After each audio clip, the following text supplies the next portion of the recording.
नमस्कार, मैं हूं आशीष चित्रांशी और आप देख रहे हैं द न्यूज लॉन्चर।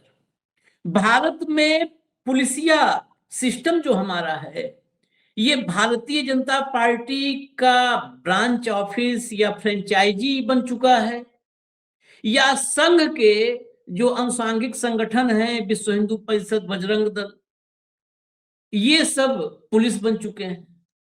ये कंफ्यूजन बड़ा भयंकर है।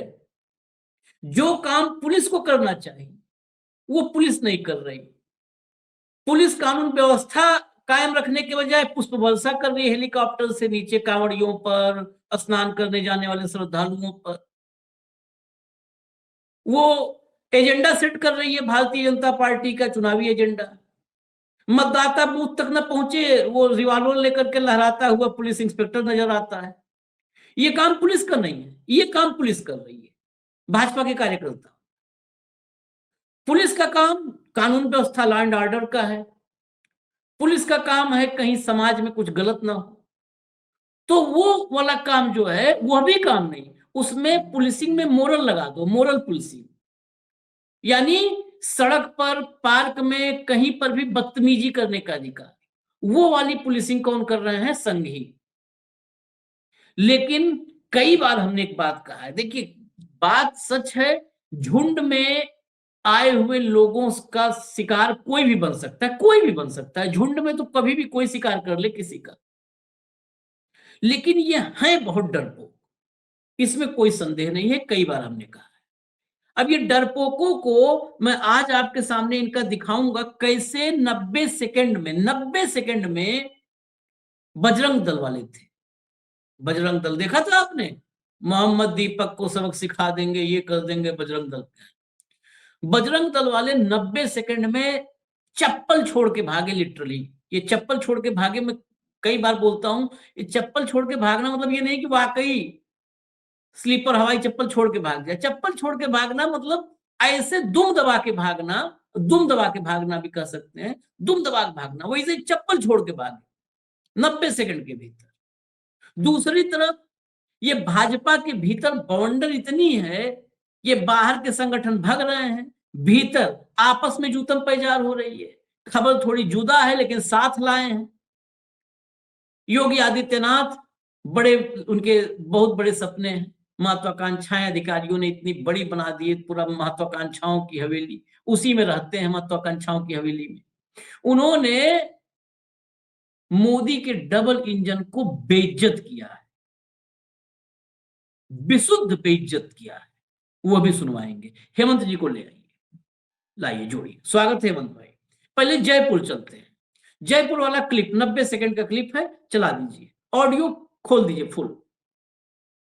पुलिस वाला है क्या? पुलिस वाला है क्या? भैया पुलिस वाले नहीं है। कौन है? संगठन है। तो होता कौन भाई पूछने वाला ऐसे है? मतलब किसी से मतलब बजरंग दल का है तो आईडी दिखा। नाम बता, पूरा नाम। तुम्हारी आईडी बताओ, तुम्हारी आईडी बताओ। हाँ, तुम्हारी आईडी बताओ तुम। अरे आईडी दिखा, पूरा एड्रेस। तुम्हारी आईडी बताओ। नोटिस भेजूंगा मैं। Katare colony, Ramnagar, soda. अरे तुम्हारी प्राइवेट प्रॉपर्टी थोड़ी है। क्या कर रहे? ये क्या क्या मार रहे क्या? मार रहे क्या लोगों को? इसको छोड़ डरा रहे क्या? ये छोड़ो। क्या नाम है भाई साहब? नाम बताओ, पूरा नाम बताओ। कौन है लीडर तुम्हारा? अरे लीडर नहीं, इनको कोर्ट में लपेटेंगे, हरेसमेंट कर रहे हैं ना इनको। इनका आधार कार्ड की फोटो लो, इनको बिठा लो ना। आईडी भी तो होगा। आईडी लो, आपका आईडी नहीं है क्या? आईडी फिर दो, तुम्हारा आधार कार्ड लो इनका सबका। बताओ आधार कार्ड दो भाई। अपना आईडी बजरंग दल का आईडी कार्ड दो। बजरंग दल का आईडी कार्ड बजरंग दल का आईडी होगा ना? बजरंग दल का आईडी कार्ड। कोई आईडी नहीं होती। अरे सुन, कोई भी सब हो जाएगा। क्या होता है? अरे यार, ये पट्टे का आईडी है। पट्टे क्या होता है? कोई भी बहन सकता है। नेता बनने निकलेंगे यहाँ पे। आधार कार्ड होगा तेरा, तुम्हारे का आईडी कार्ड और डंडे ले लेके। तुम्हारी उम्र क्या है? अरे तुम्हारी उम्र क्या है? किसने बताया तुम्हें? अरे तुम्हारी उम्र क्या है जो नाम पते पूछ रहे हो? कितने साल का है भाई तू? अरे तो तुम्हें अधिकार किसने दिया? तुम्हें डंडे लेके लोगों को डराने निकले हो। और वो लड़कियों को तुम डरा रहे हो यहाँ पे पार्क में अंदर। बैठे ही तो थे वो। बात कर रहे हो तुम।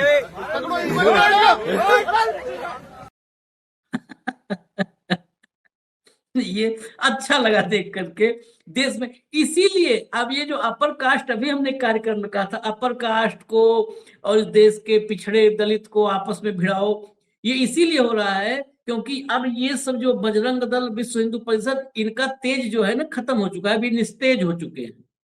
अब ये दौड़ाए जा रहे हैं, लाठी, मोटी मोटी लठ लेकर के आए थे लठैत से, भागे कैसे देखो दुम दबा करके। ये आए थे वहां पर, यही हर शहर, हर कस्बे, हर गली, हर मोहल्ले, हर पार्क में ऐसे ही आम जनता को खड़ा होना होगा। उन पार्कों में बैठे हुए बच्चे कोई गलत काम करने वाले नहीं, कोई एक आध एक्सेप्शनल कहीं हो सकता है, कोई गलत कर रहा हो, सब गलत करने के नहीं, किसी परिवार के हो। अगर दो दोस्त बैठे हैं, एक लड़की है तो क्या, और ये सब के सब, ये इनका अभी जितने थे,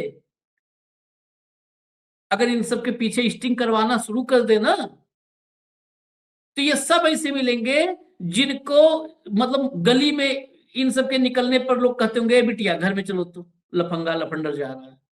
ये सब जा रहे हैं मोरल पुलिसिंग करने। हेमंत भाई, जरा ये वीडियो देख करके कुछ तो प्रसन्नता हुई। मैं बार बार कह रहा हूं, लोग जग रहे हैं। और कहा क्या कोर्ट में इनको घसीटेंगे, भागे सब दुम दबा करके कि आई कार्ड नहीं, हमारे आई कार्ड नहीं होता। आशीष भाई नमस्कार, आपको, सारे दर्शक साथियों को। आपने शिवरात्रि का, महाशिवरात्रि का बढ़िया तोहफा दर्शकों को दिया है, बहुत ही बढ़िया, और ये सुकून देने वाला है पूरे देश को।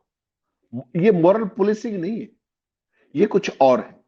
ये सरेआम गुंडागर्दी है सत्ता के संरक्षण में, और ये कहां कहां होती है वो याद रखिएगा। जहां जहां इन कथित राष्ट्रवादियों की सरकार होती है, ये केवल वहीं पे संभव है, कहीं और कोशिश नहीं करेंगे। ये जित ऊपर से लेके जो टॉप में 56 इंची है, उससे लेकर के आखिरी आदमी तक इनके सिस्टम का जो है, जिसको आप सिस्टम बोलते हो, वो सारे सत्ता के शेर हैं, बाकी ढेर है। हर हर से शुरू हुआ था और आज थर थर पे खड़े हैं। देखा है आपने थर थर कैसे हो रहा था। ये केवल अकेला बजरंग दल नहीं है, ये गोरक्षक देख लीजिए। गोरक्षा का काम किसका है? पुलिस का है कि इन लफंडरों का है? और सरेआम पैसे की वसूली करते हैं, सरेआम पैसे की वसूली करते हैं। ठीक, ये तो आपने शुक्र है राजस्थान का सीन दिखाया कि राजस्थान के लोग थोड़े शरीफ होते हैं कि उनको जाने दिया। हमारे यहाँ होते हरियाणा के अंदर और इस तरीके का सीन होता तो उनकी सर्विस भी होती अब तक, ऐसे खाली पेट नहीं जाने देते इनको। लेकिन समस्या क्या है कि हरियाणा में भी लोग अब उसी मोड़ के अंदर डल गए कि भाई ये सत्ता के लोग हैं, लंपट हैं, इनसे बच लो आप। किसी शहर के अंदर किसी, देखिए क्या क्या है इनकी खासियत, इनमें से 95% लंपट जो है वो ये है जो गोरक्षा के नाम पर, बजरंग दल के नाम पर लोगों को तंग करते हैं। एक पक्ष ये है। इनमें से 5-1% वो जो सत्ता में खाए गए हैं, जो बड़ी बड़ी गाड़ियां लेकर के शहरों में लंपटगर्दी करते फिरते हैं, वो दूसरे। वो सत्ताधारी नेताओं के जो करीबी हैं, जो सुबह से शाम तक उनके लिए मुर्गे पकड़ के लाते, शिकार लाते, वो दूसरे हैं।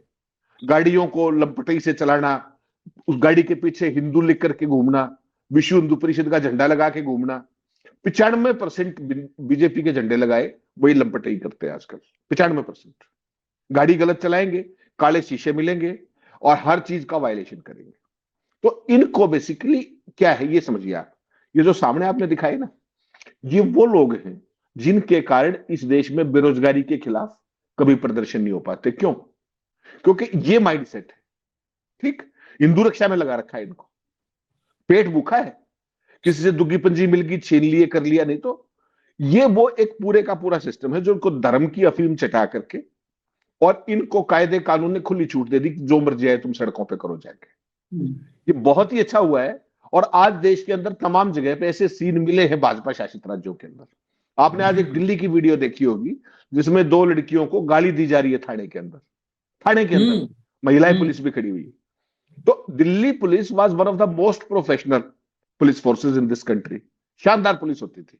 आज उस पुलिस का क्या बना दिया आपने, देख लिया। बॉम्बे पुलिस क्या होती थी, बॉम्बे पुलिस का क्या हाल बना दिया। आज से 25-30 साल पहले जब दिल्ली हम लोग आए तो ये दिल्ली पुलिस 30 साल करीब हो गया, तो उस जमाने में दिल्ली पुलिस की चर्चा देश भर में होती थी। दिल्ली पुलिस है, ऐसे लोग कहते, अरे दिल्ली पुलिस है, ये यहाँ नहीं वो होगा, चलेगा। वो दिल्ली पुलिस को बना के most professional police force Delhi की होती थी। आज उसकी क्या गत बना दी गई है। उसके सामने साड़ियां बांटो आप, चुनाव में पैसे बांटो, दंगे फैलाओ, कुछ भी करते रहो, और जो जज अगर उनसे सवाल पूछ ले तो जज का बदली कर दो। तो ये तो देश में नया सिस्टम बनाया ना आशीष भाई। वो ये जो लंपट एलिमेंट है, ये पूरे देश के अंदर ये वैसे नहीं घूम रहे, इनको एक पर्पस के साथ दिया गया है कि देश के अंदर कोई भी पॉपुलर नैरेटिव बने, कोई आंदोलन खड़ा हो तो उसमें ये कर दो। आपको एक बात याद है, किसान आंदोलन जब किसान शांतिपूर्ण ढंग से कर रहे थे, कितनी बार लाठियां बरसाई गई? वो लोग वर्दी में नहीं होते थे, वो कैसे होते थे? आपने जेएनयू का सीन देखा होगा, दिल्ली यूनिवर्सिटी का देखा होगा, कौन लोग थे वो यही माल है सारे का सारा। इनको बिल्कुल ऑर्गेनाइज ढंग से यूज किया जा रहा है। पुलिस को ये कहते हैं कि भाई इनके खिलाफ कुछ नहीं करना, और उसके बाद ये जो मर्जी है गदर मचाते हैं। गोरक्षकों के मामले में आप देख लीजिए, पूरे देश में इन्होंने नरक मचा रखा है जहां जहां भाजपा की सरकार है। ये बेसिकली एक पर्पस के साथ किया जा रहा है आशीष भाई, कि आम जनता डर के रहे, जो भी सवाल पूछने वाले लोग हैं, जो सभ्य समाज है, वो डर के रहे। पार्क के अंदर 50 लोग ठीक बैठे हैं और एक वाहियात बैठा है मान लीजिए, तो उसको रोकने का काम पुलिस का है, लंपटों का नहीं। इनको किसने लाइसेंस दे दिया ये सब करने का? ये लाइसेंस सत्ता का है, ये लाइसेंस इनके संगठन का है, जो इनको ये काम करने के लिए मजबूर करता है। अच्छी बात यह है, सुकून की बात यह है, आज महाशिवरात्रि का त्योहार है, कि इन लोगों को औकात दिखाई गई। ये सारे वो लोग हैं जो वैलेंटाइन और फलाना, वैलेंटाइन डे के खिलाफ और फलाना, ये राष्ट्रवाद और ये सिखाने आए हिंदू संस्कृति। इनकी खुद की संस्कृति पूछ लो जरा, इनकी संस्कृति क्या है, इनको कुछ नहीं पता। तो ये जो बेसिकली आशीष भाई पूरे सिस्टम को एक साइड करके ये एक्स्ट्रा जुडिशियल लोग हैं। ये आपने किसानों पे हमला करते हुए देखा, जहां जहां सरकार के खिलाफ आंदोलन होते हैं वहां इस तरह के तत्व आपको मिलेंगे। ये नया गुजरात मॉडल है, ये ध्यान रखिएगा। लेकिन देश अब जाग रहा है, और वो जयपुर की क्लिप ने ये दिखा दिया कि इनके साथ आने वाले दिनों में, अभी तो इनको बख्श दिया है, अगली बार इनके साथ कुछ और भी होने वाला है, ये ध्यान रखिएगा बस।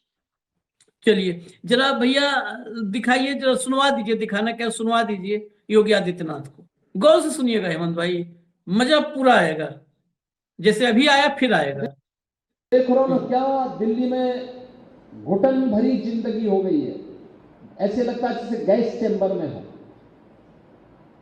एयर क्वालिटी इंडेक्स में 400 से ऊपर, दम घुटता है, आंखों में जलन होती है, सांस लेने में दिक्कत होती है। डॉक्टर को बुजुर्गों के लिए, बीमारों के लिए, बच्चों के लिए कहना पड़ता है कि आप घर से बाहर मत निकलिए, इतनी खराब स्थिति होती है। आप गोरखपुर में कितना शानदार माहौल है, कहीं कोई दिक्कत नहीं, कहीं कोई एकदम घोटो माहौल नहीं, जहां मर्जी घूमते रहिए।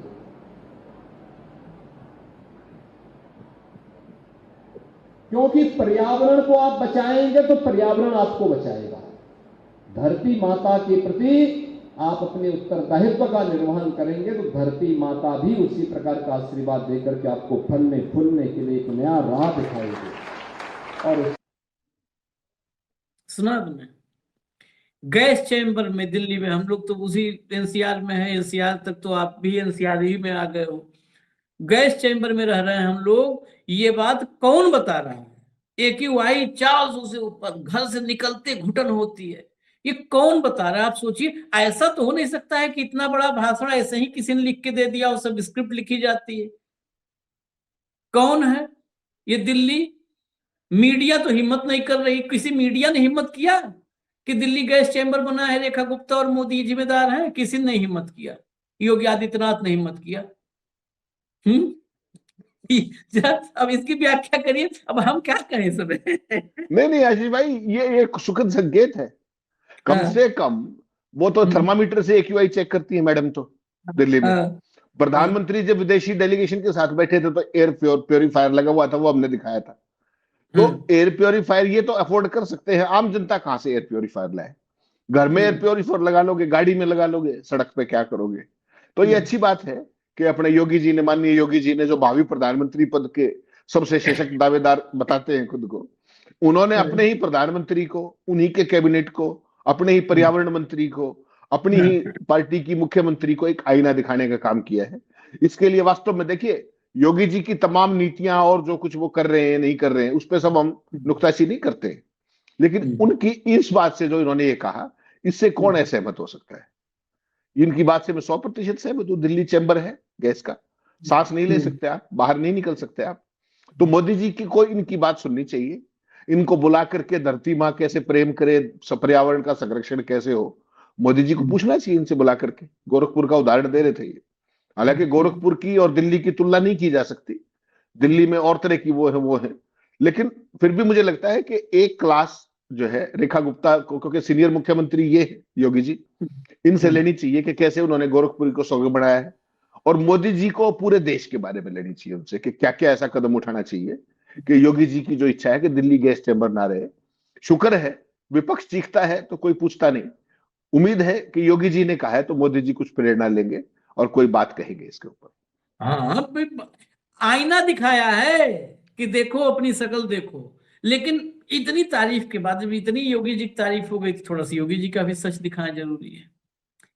अब क्या है कि यहां तो बोल गए, जरा सदन की एक क्लिप में आपको सुनवाता हूँ, सदन की एक क्लिप सुनाइए। ये वही है एनआई वाला, याद है ना आपको, वही है योगी आदित्यनाथ। पांडे जी, आप भी अपनी बुढ़िया को एक बार जेवर से लेकर के 12 बजे उनको बोलिए कि आइए आप कहीं किसी दूसरे कोने में चले जाइए। आप तो खैर समाजवादी हैं तो हैं। ये अखिलेश यादव ने खुद ट्वीट किया इस क्लिप को जो है, और लिखा कि एक जेनजी बता रहा था कुछ लोगों के संदर्भ में कि सीएम का मतलब करप्ट माउथ भी होता है, लिखा उन्होंने, ठीक है। तो ये क्या जो है, जो कह रहे हैं कि मतलब आप जाइए जेवर से लेकर के वो यूपी देखिए, एक बार बुढ़िया को भी अपने लेके चले जाइए। किसको बोल रहे हैं पता है आपको? उनकी पत्नी, नेता प्रतिपक्ष माता इधर प्रसाद पांडे। नेता प्रतिपक्ष माता प्रसाद पांडे की उम्र नहीं अंदाजा होगा आपको, 84 साल के हैं। 80 प्लस 84 के 1942 का जन्म है, 84 साल की उम्र है, और ये सदन में बोल रहे हैं एक बार अपनी बुढ़िया को भी ले जाकर टहला लो। माता प्रसाद पांडे को उस इलाके आसपास सब जगह सब लोग बड़े प्यार से क्या कहते हैं, मतई बाबा, मतई बाबा, बुजुर्ग, सबसे बुजुर्ग। अब समझो, आप सबसे बुजुर्ग नेता, इसे समझो आपकी सदन में 84 साल की कैटेगरी में दो ये नेता हैं, एक शरद पवार और एक जो है खड़गे साहब। यहाँ पर दिल्ली में मैं कह रहा हूँ, सदन में दिल्ली में एक शरद पवार, एक खड़गे साहब है। सोचिए उत्तर प्रदेश में उसी उम्र का एक नेता वहां पर है, वो मतई बाबा है, माता प्रसाद पांडे। ये इनका ये है जो सीएम मतलब करंट माउथ जो ये है। तो ये जो आपने कहा ना कि लोग गंभीरता से ना ले लें कि ये अगले उम्मीदवार हैं, ये अगले दावेदार हैं प्रधानमंत्री, तो थोड़ा सावधान रहे, इसलिए मैंने दिखा दिया। हाँ, कुछ बोल रहे थे आप? नहीं आशीष भाई, असली दावेदार यही है, कमाल कर दिया आपने। अरे मोदी जी की गुजरात की सारी क्लिप्स निकलवा के देख लीजिए, क्या क्या ज्ञान दिया करते वो, बतौर प्रधानमंत्री उन्होंने क्या क्या गजब किया है, देश में नहीं पूरी दुनिया के अंदर उन्होंने डंका बजाया है जिस तरीके का। तो आप क्या सोचते हैं योगी जी उनसे पीछे रहेंगे? इन्होंने तो अभी माता प्रसाद को कहा है, उनको बुजुर्गों को, ये किसी दिन ट्रंप को कहेंगे कि अपनी बुढ़िया को बुला लेना, उनकी घरवाली बुढ़िया नहीं है। और जब प्रधानमंत्री हो जाएंगे तो ट्रंप की उम्र तो है 80 साल, लेकिन उनकी जो धर्मपत्नी है वो तो 60 की भी नहीं है। ये कहीं उनको बुढ़िया कह दिया तो वो तो आपको पता गले पड़ जाएगा वो तो इसलिए मैं कह रहा हूं मुख्यमंत्री के तौर पे अलग भूमिका है, प्रधानमंत्री के तौर पे अलग लेवल की वो चाहिए होती है। समझ गए ना मैं क्या कहना चाह रहा हूं? अलग लेवल की वो चाहिए होती है। तो उसमें जो शब्दावली है, उसके अंदर जो वोकैबुलरी है, उसमें अलग वो है मामला। फॉर एग्जाम्पल कि बाइडेन कुछ कह रहे थे, साहब को समझ में नहीं आया तो ही करके निकल गए। ठीक, बाइडेन उनको टोस्ट बता रहे थे कि खाली है टोस्ट, इसमें अगर अल्कोहल नहीं है तो ऐसे करते हैं, अगर अल्कोहल है तो इस हाथ से करते हैं। उनको समझ में ही नहीं आया, हंस के है कर दिया, बीच में वो बोल रहे थे। उन्होंने कहा कि he thinks I am kidding, I am not. तो ऐसी एक घटना ऐसी एक बेइज्जती नहीं है, ऐसी सैकड़ों निकाल लीजिए आप जो डंका बजा है पूरी दुनिया के अंदर पौने 12 साल में। कोई फॉरेन की क्लिप निकालिए एक उसमें you are active on Twitter के अलावा किसी में आवाज हो तो बता दीजिए। और वो जो you are active on Twitter है वो भी किसी विदेशी एजेंसी की क्लिप है। हमारे वाले ध्यान रखते हैं कि कभी भी आवाज ना आ जाए उसके अंदर। आवाज कहां की आएगी? आवाज कहां की आएगी? जहां पर साहब का म्यूजिक बज रहा हो, स्वागत कर रहा हो, कोई कहेगी कि मोदी जी से मिलकर मैं धन्य हो गई, भगवान आ गए, मेरा जीवन सफल हो गया। तो ये तो खुद योगी है, इनके तो चरणों में लोग पड़ेंगे। भारतीय जनता पार्टी को ये तो चाहिए। देखिए, देश, संप्रभुता, विदेश नीति, राष्ट्रवाद, विश्व गुरु, विकसित भारत, ये कुछ जुमले हैं जो गुजरात लॉबी ने बहुत ही मेटिकुलसली उनको बनाया है।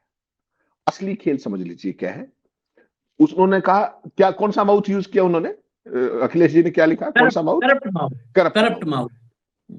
कोई करप्ट माउथ हो सकता है, कोई लाउड माउथ हो सकता है, कोई फाउल माउथ हो सकता है, कोई एब्यूसिव माउथ हो सकता है, और जो सबसे बड़े वाले हैं वो क्या है, उस पर मैं अभी अपनी टिप्पणी सुरक्षित रखता हूं।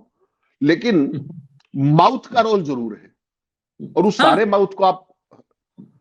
माउथ को जब आप मिलाओगे तो उसमें से एक शब्द निकलेगा आपको, मुंहबली। तो मुंहबली, तो ये जो मुंहबलियों का जो एक पूरे का पूरा सिस्टम डेवलप देश के अंदर हुआ है, उसने देश कहां पहुंचा 12.25 साल में, वो अमेरिका में डंका बज रहा है। देश, दुनिया के हर देश में हमारा डंका बज रहा है। आज मैं ऐसे ही अखबार पे फ्रंट पेज उठाया मैंने, यूएई भी हमारे लोगों को डिपोर्ट कर रहा है। सोचिए, अमेरिका तो करता ही था, यूएई भी डिपोर्ट कर रहा है हमारे। इतना बड़ा डंका बजा है हमारे देश में। किसी एम्बेसी में चले जाइए दुनिया की, भारत में वीजा मांगने वालों की लाइन लगी हुई है। बताया था ना डंकापति ने कि मैं चाहता हूं कि पूरी दुनिया में लाइन लगे भारत में, वो सबका लग गया। ठीक, H1B वीजा का क्या हाल हो गया दुनिया ने देख लिया।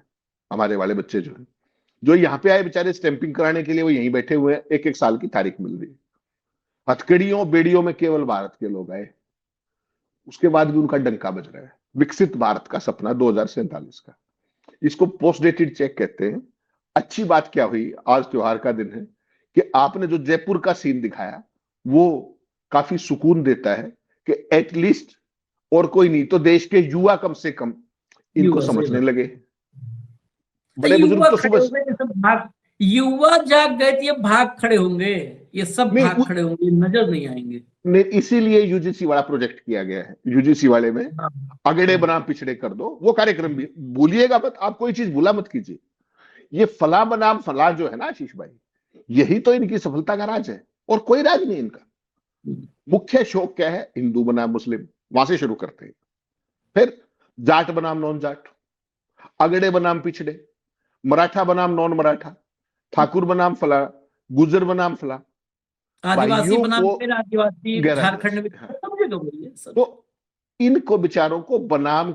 देखिए, अंग्रेजों की पूजा ये वैसे नहीं करते। किसी भाजपाई, किसी संघी नेता से मुझे अंग्रेजी शासन के बारे में गलत करते हुए एक स्लाइड दिखाइएगा, मुझे कोई दिखाइएगा कभी अंग्रेजों के बारे में बोल रहे हुए, कभी नहीं बोलेंगे। उनके प्रति जो स्वामी भक्ति 1925 में एनजीओ ने शुरू की थी, वो आज तक जारी है। तो ये आपको देखना पड़ेगा कि इन्होंने उनसे क्या सीखा। उन्होंने सीखा डिवाइडेड रूल, उसी का फायदा उठा रहे।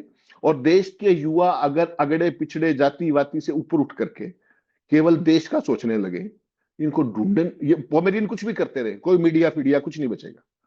एक बार देश के युवा इनको दौड़ा ले बस। और यकीन मानिए, जो आज इनके साथ हुआ है ना, ये जो डंडे लिए घूम रहे थे, अगली बार ये डंडा नहीं उठाएंगे जीवन में, कभी नहीं उठाएंगे डंडा, क्योंकि कायर है, मूल रूप से कायर है।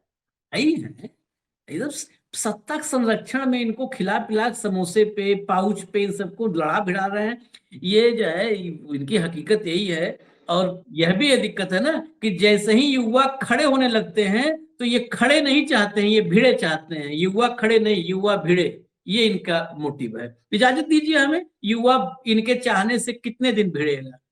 कभी न कभी जिस दिन खड़ा ही हो गया तो उस दिन फिर और कोई खड़ा नहीं होगा, सबके पांव उखड़ जाएंगे। इजाजत दीजिए हमें। धन्यवाद हेमंत भाई, बहुत बहुत धन्यवाद। नमस्कार।